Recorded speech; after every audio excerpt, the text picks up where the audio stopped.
Hello friends. Today we will be learning about research and day-to-day practice. Many of us are clinicians and routine practice or routine clinic is our day-to-day activity. Still many of us are interested in research. Yet we may have many problems or we may have many doubts.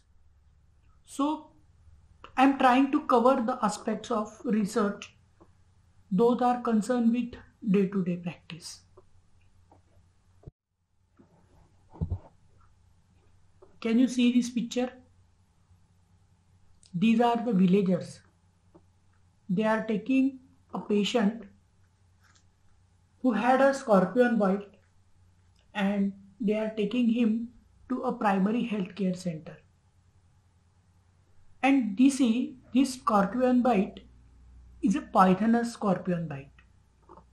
It can cause death of a patient. And he is a person, Dr. Himmatrao Bavaskar, who has established this fact that scorpion bite can also kill a patient, and there are various poisonous scorpions, and he has done this while sitting in a PHC of Konkan area of Maharashtra. This Konkan area of Maharashtra is considered as a very remote place, and there is very lack of connectivity and all those things. In spite of that, while sitting in a primary healthcare center, he has found out that a poisonous scorpion bite can kill a patient. And while going further, he has also established a treatment of it in the form of a tablet called as a prazopressine. So, necessity is a mother of invention.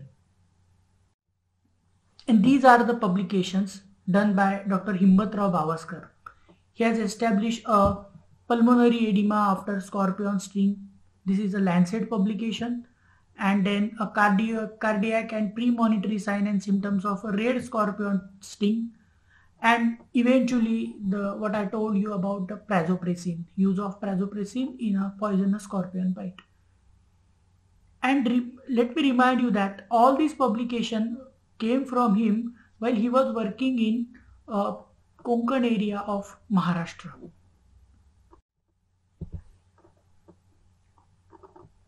You know what is this?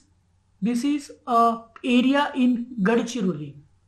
Gadchiroli is a very remote area of Maharashtra, and there are a lot of terrorist activities also, and there is a lot of forest and very underdeveloped area.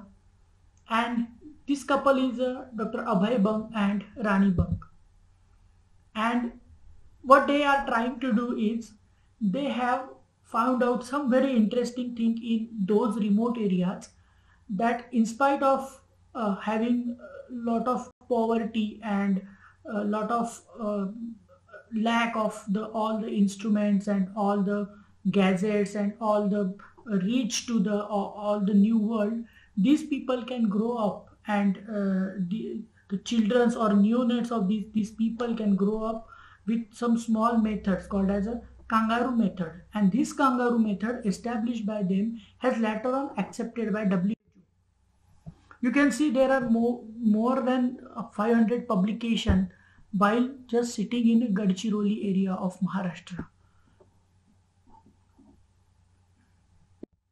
These are some of the publications, and even WHO has released a statement on neonatal mortality, and to reduce the neonatal mortality, kangaroo method has also been established, and they have worked on lot of other fields of related to neonatal mortality and childhood pneumonia. And all this work has been done in an area where you will find not a single connectivity or not a single connectivity for to the whole world. So it means that it is false to suggest that a medical breakthroughs come only through the government research.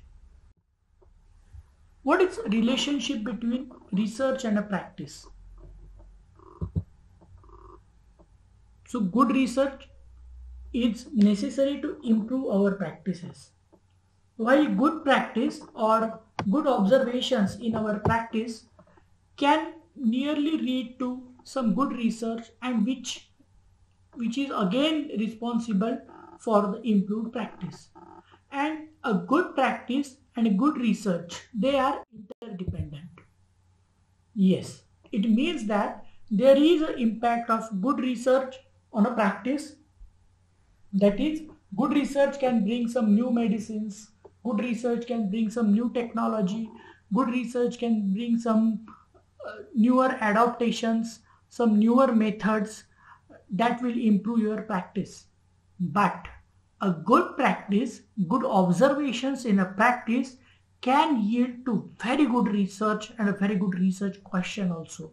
So our aim is to keep this pendulum balanced or horizontal so that we will continue to do both, that is good research as well as good practice. So this presentation will cover how research can be done in practice and how practice can be improved through research. So in the first session, we will learn about the reverse pharmacology, various case studies and case reports and unusual findings, and various other clinical studies. And in the other section, we will learn about the evidence-based medicine.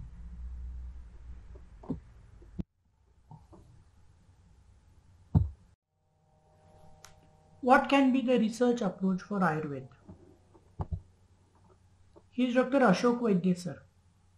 He has done some remarkable things. He has established a fast track of a reverse pharmacology for research in Ayurveda. In a routine pharmacology, that happens is a drug to market.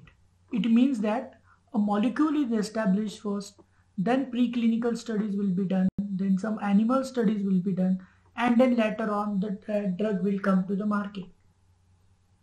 And it is a quite expensive thing and it is a quite time consuming also. While in case of Ayurveda, what we are doing is we are already using the medicines in our clinical practice, and then we have to go to the benches and to saw what exactly is there that is giving us the efficacy. It means we are going from clinics to benches. And in routine or conventional pharmacology, it goes from benches to clinic. So this approach, that is reverse approach, has been established by Dr. Ashok Vaidya sir.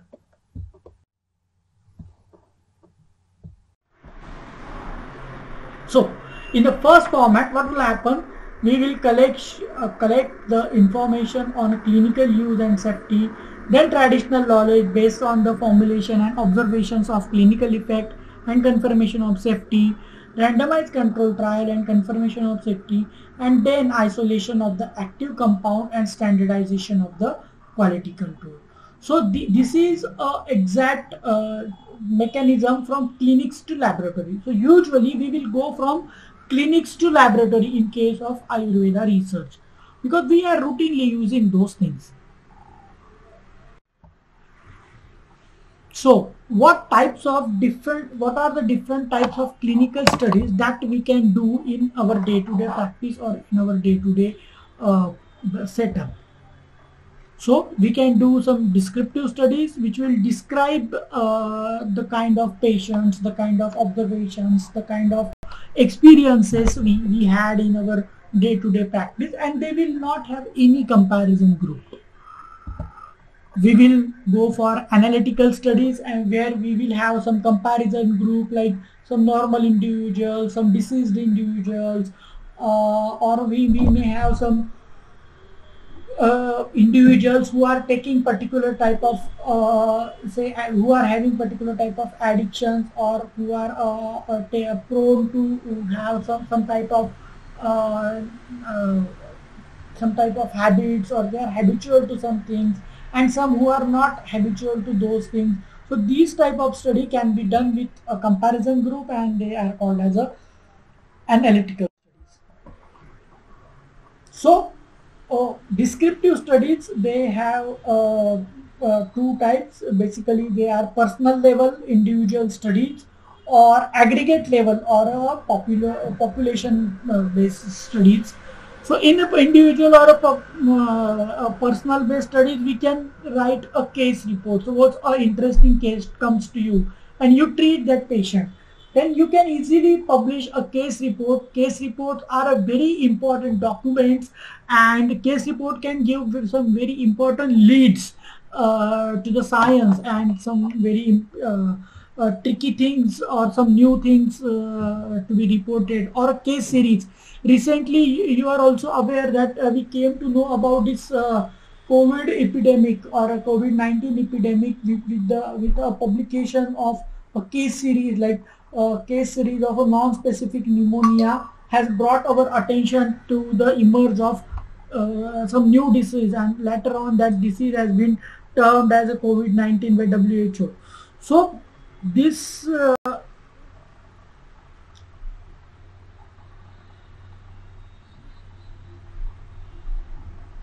so this case series has really brought some important breakthroughs in our day-to-day practice, and in our day-to-day phenomenon, like the COVID-19. The emerge of COVID-19 has been identified by the case series itself.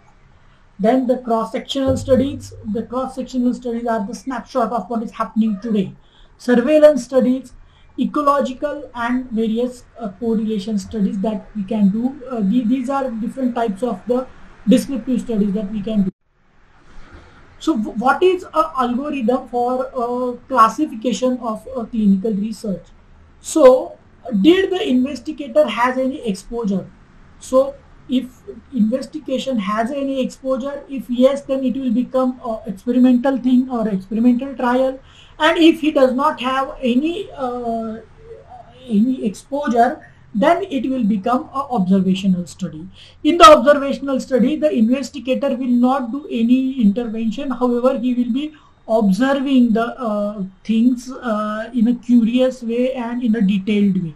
So if an observational study has a comparator group, then it will become an analytical study. Like I told you that say some person is an alcoholic, and some person is a non-alcoholic. So if alcohol can cause cirrhosis of liver, then we can take some patients who are taking alcohol and having cirrhosis, and some patients who are not taking alcohol, and they have cirrhosis, and some patient will become they will be taking alcohol and they don't have cirrhosis. So this will become an analytical study. And if there is a no comparison group, then it will be simply a descriptive study, like I told you, in a case report or a case series. If there is a random allocation to the experimental studies, then it will become a randomized control trial. And if it is not a random allocation, then it will become a non-randomized control trial.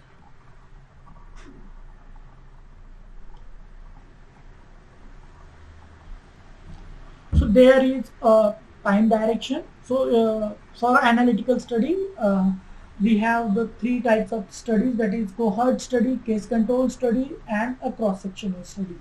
So like I told you, like in case of if the outcome to if you want to go from outcome to the exposure, then it will become a case control study. Like some people are cases or cases of a disease, and some people are normal, while some people who are cases, they are having the exposure of the particular thing, and some cases who are not having the exposure to the particular thing. Controls, they have exposure to the particular thing, and controls who don't have exposure to the particular thing. In case of the cohort study, we usually follow the participants. They are selected on the basis of the exposure. Like we can see the persons who are usually taking the alcohols and how much duration or how much of them gets cirrhosis.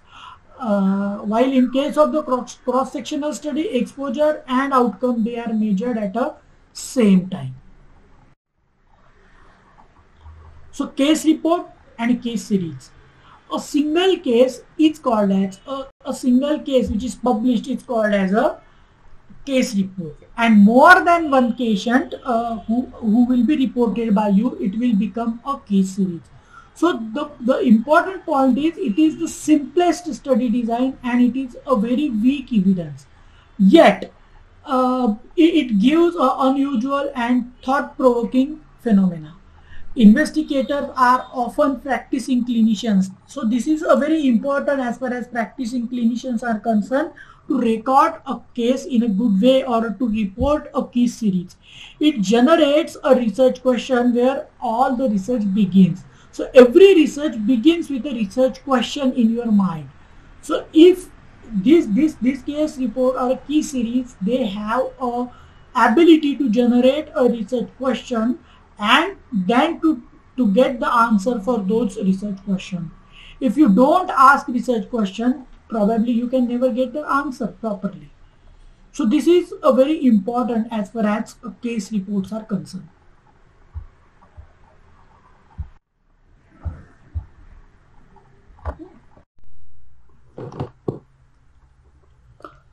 So if you want to publish a case report, it is important to follow some guidelines.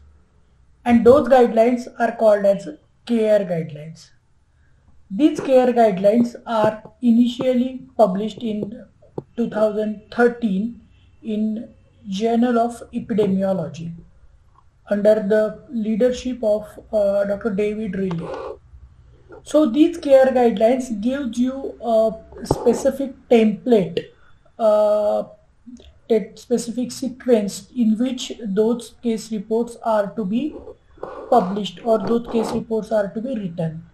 So initially you have to ensure that all the patient data has been de-identified and you have obtained a necessary approval or patient consent or consent from your hospital or any other sources, and you don't have any competing or conflict of interest. Initially you should write a title.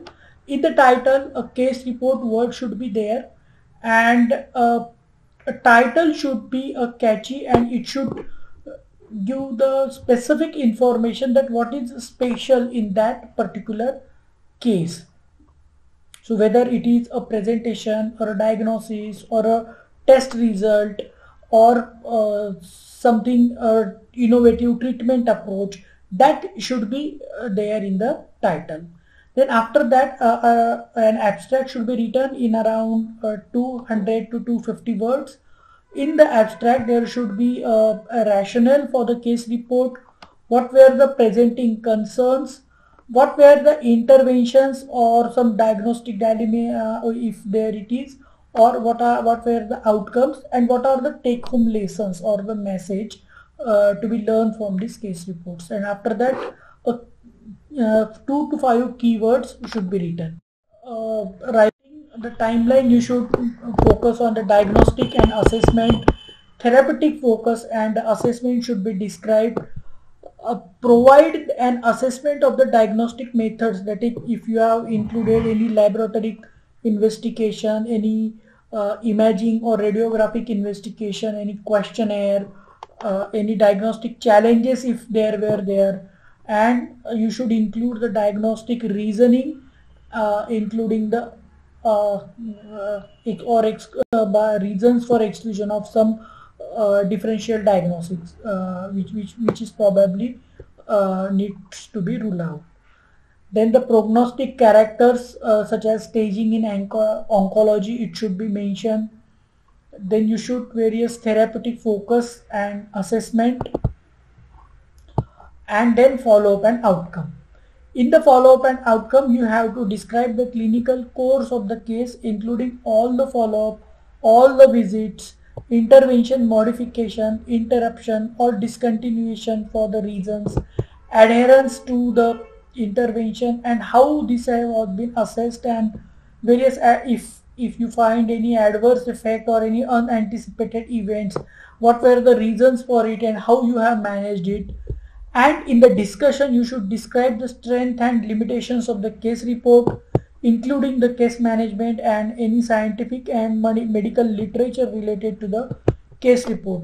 Please discuss the rationale for your conclusions, such as potential causation and the ways this case might be generalized to the larger population, and what are the take-home messages that you should also mention. In the letter section, you should mention the patient's perspective and informed consent, and you have to ensure that you have taken the informed consent. So these are some of. This is another example of a case report. So here you can see a table. While arranging the case report, you can see the Anuvasan date and then when it has been given, and the Basti Pratyagam Kal, in what quantity it has been given, and in this way you can make a table and then represent it in form of a graph, which we have seen in the previous. This is a case series. You can see analysis of Virechana Karma with Danti Avleha, a retrospective study. This is published in the Journal of Ayurveda and Integrative Medicine. So, these type of case series can also be published by a practitioner or a Ayurveda clinician or any Kaya Chikitsa person who is doing day-to-day clinical practice. And this is how it can impact this case series, or these case reports can also give boost to the improved clinical practice. So where you can find guidelines for various types of studies. So there is a website, equatornetwork.org.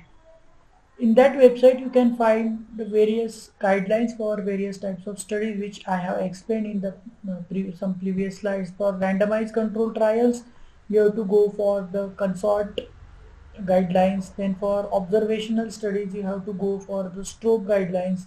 For systematic reviews, for PRISMA guidelines. For study protocols, various SPIRIT guidelines.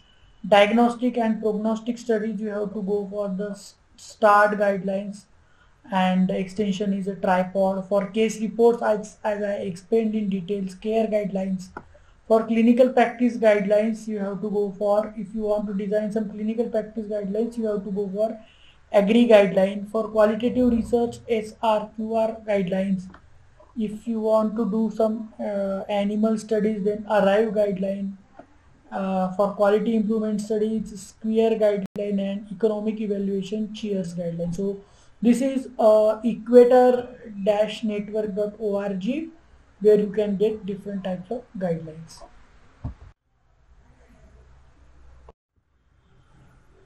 So while performing the various clinical trials, as I shown in the initial graph, you have to follow the various consort statement, and this flow of diagram you need to mention while doing various clinical trials. And you can visit to the consort website and go to the details of how to follow the clinical trials, and you have to follow those consort guidelines.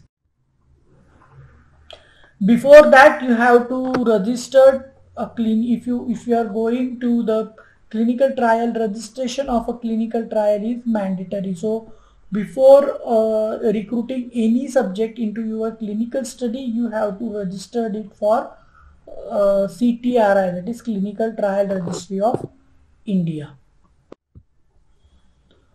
So you can also take a snap of some of the unusual clinical findings. So this is one of the unusual clinical finding. This is also a purple color urine which we have found in our wards. and one of case represented to us as pseudo hermaphrodite, and we treated that case, and now she is living a very nice life, and her clitoris was looking like a glans penis, but eventually it was diagnosed as a late onset adrenal hyperplasia, and we treated that case with Ayurvedic management. So some unusual findings are also needs to be reported. You can also do some standardization of some clinical procedures, like you can see here this automated Shiro been used, and you can also publish some of the automated clinical instrumentation and some finding related to the automated clinical instrumentation if you have developed such a instruments. This is auto enema apparatus, one of the again that Nadi Tarangini instrument is also being used, and you can use those instrument and generate the data and publish it. So now when we look for the impact of practice on the research, now we will be learning about the impact of good research on a practice. So this is been learned through the evidence-based medicine. So the physician who knows the evidence-based medicine better can do the practice in a much better way. So Goethe has firstly mentioned this evidence-based medicine in 1991. It is about integrating individual clinical expertise with best available clinical evidence, and this clinical evidence is being arrived from the systemic research. So it means that it should be concise, explicit, and judicious use of current based evidence in making the decisions about the individual patient. Suppose you have a particular patient in front of you and you want to know that what is the best treatment I can give to this patient based on the current research. So you can go to the PubMed search and you can do the PubMed search, and based on the evidences available and matching those evidences with your actual patient data, you can select the best treatment to be offered to that particular patient in that particular scenario, and integrating these things is called as a evidence-based medicine. So it is very simple. When you are educated, you will believe only half of what you hear and read. But if you are knowledgeable and intelligent enough, you will know which half to believe and which half not to believe, and this you will learn with the help of evidence-based medicine. So this is a hierarchy of evidence-based medicine. Like what are the hierarchies, or what are the components of the where evidence-based medicine, or where you will find these evidence? You can find this evidence in the Cochrane database, various meta-analysis studies, randomized control blinded trials, randomized control unblinded trials, randomized uncontrolled trial, various non-randomized trials, and various publications on readlibrary.com, on various publications in PubMed, Scopus, Web of Science. So all these are the sources of evidences where you can find the particular sources related to your case, and the finding the sources and finding the researches published there will help you for your improved patient care. There you can also find various observational studies, various review articles, cross-sectional studies, editorials, practice guidelines. These are the databases, various clinical trial registries, as I told you in the CTRI. There also you can find various evidences, monographs, textbooks, and various internet sources. So even though you know what are the sources of evidence, it is important for a clinician to know the level of evidence. So for example, in the previous slide, we saw that Cochrane reviews are considered as the highest level of the evidence, or meta-analysis are also highest level of evidences. After that, the randomized control trial, randomized double-blinded control trial, then various observational studies, then various case control studies.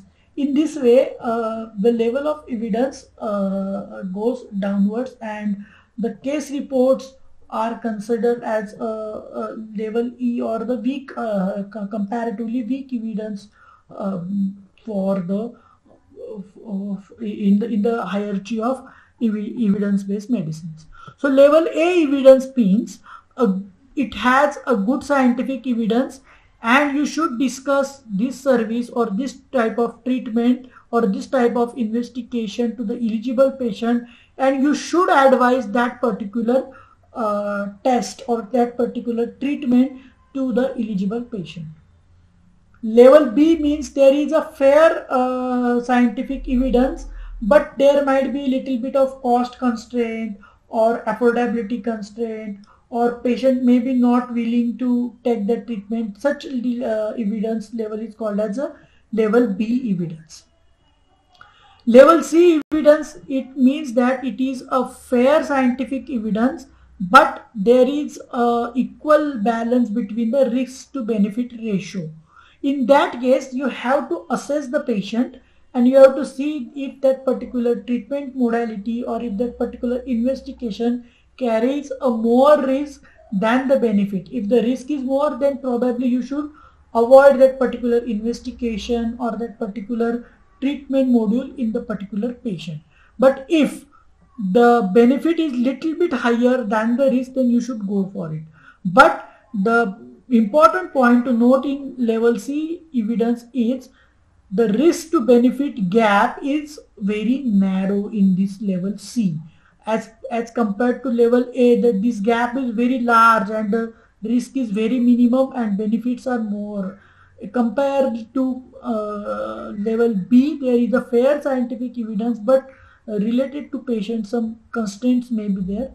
Level D suggests a fair evidence, but risk is probably more than the benefit. And level E is a scientific evidence is lacking or totally absent, and in that case, clinician should help the patient to understand the uncertainty about the particular outcome. But yet, evidence-based medicine is a very good tool, and a clinician should use it, but there are limitations of evidence-based medicine. So what are those? Characteristics of patient in randomized control trial may be different than the patient which is in front of the physician. For example, a clinician may read a clinical trial in American individuals, and clinician is practicing in India, and patient coming in front of him is from a Indian slum of India. So probably the treatment advice in rich class in America cannot be affordable in case of Indian slum, or there may be variation in the genetics, like American people may respond differently than the Asian people. There may be a difference in the culture, like some treatments are easily acceptable in some culture and some treatments are not that much easily acceptable in some culture or in some environment. So this is a important limitation. Second limitation is clinician may have a specific query regarding some aspect which could be too narrow to be accessible by the studies. Like probably there is a possibility that the clinician's specific query could not be find out, or clinician may lack in finding the evidence, or he may be unaware about how to find the evidence and how to generate how to come to conclusion with appropriate evidence. If clinician is unaware about these things, and most of time it happens, this becomes limitations for evidence-based medicine. Besides, there are no randomized control trial to support or reject. Half of the clinician do the patient care and take the decision. So most of the times, even though there are randomized control trials are not available, irrespective of the randomized control trial, most of the Ayurvedic clinician they check their patient and they take the decision based on their own clinical expertise. And this trend of randomized control trial, which are designed based on the Ayurvedic criteria, and then looking for those type of trials and implementing those things into the practice, this is yet to come in the Ayurvedic physicians. And most of the times clinicians do the patient care without going for the without searching for any randomized control trial or any meta-analysis studies. And it is also true that many in Ayurveda there are very few meta-analysis, or only one or two meta-analysis studies are there. So this is also one of the limitation for evidence-based medicine as far as Ayurvedic clinicians are concerned. So another limitation is patient may choose the less effective therapy than the greater effective therapy. This is because there may be some cost constraint, or there may be some culture or environmental issues related to it, or there may be some personal beliefs of the patient based on which patient may choose the less effective treatment.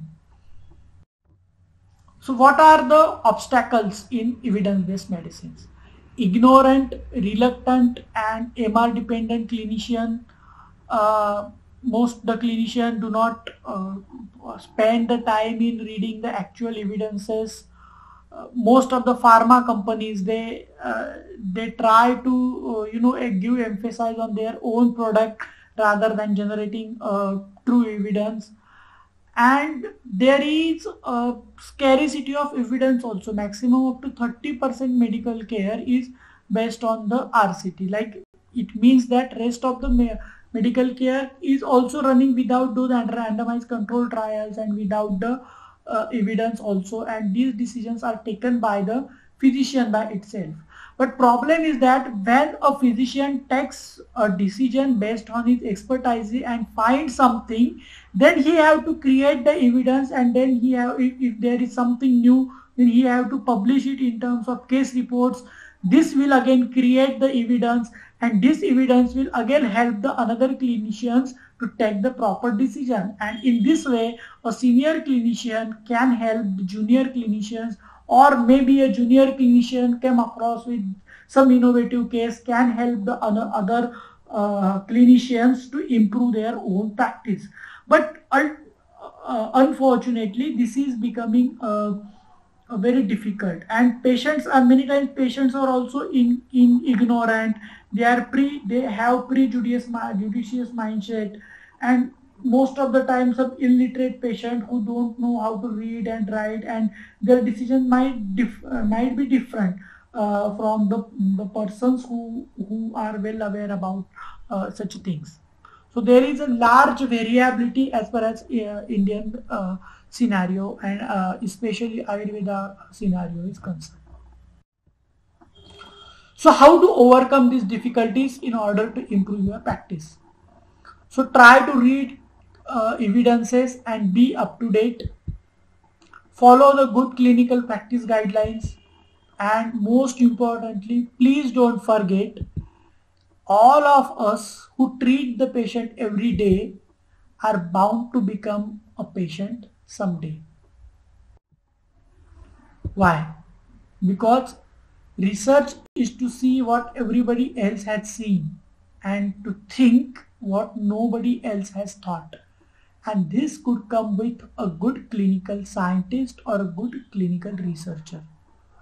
So thank you very much for your patient listening. Thanks a lot.